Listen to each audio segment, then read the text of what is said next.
અમદાવાદ વિમાન દુર્ઘટનામાં જીવ ગુમાવનાર દંપતી વલ્લભભાઈ આધેડા અને વીણાબેન આધેડાના પાર્થિવ દેહ વાસણા ખાતે તેમના નિવાસસ્થાને પોલીસ એસ્કોર્ટિંગ સાથે લાવવામાં આવ્યા. અમદાવાદ વિમાન દુર્ઘટનાના વડોદરાના બે હતભાગીના મૃતદેહ વડોદરા લાવવામાં આવ્યા. અમદાવાદથી લંડન જતું વિમાન દંપતી વલ્લભભાઈ આધેડા અને વીણાબેન આધેડા વિમાનમાં મુસાફરી કરી રહ્યા હતા. પ્લેન ક્રેશ થતાં તેમને જીવ ગુમાવ્યો હતો.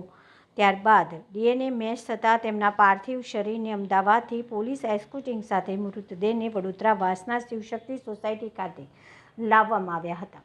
પરિવારજનોએ પરિવારજનો સોસાયટીના રહીશો સહિત અગ્રણીઓ અંતિમ યાત્રામાં જોડાયા. તેમના પાર્થિવ શરીરને સ્મશાન લઈ જવામાં આવ્યા હતા. ત્યાં તેમની અંતિમ વિધિ વડીવાડી સ્મશાન ખાતે કરવામાં આવી હતી.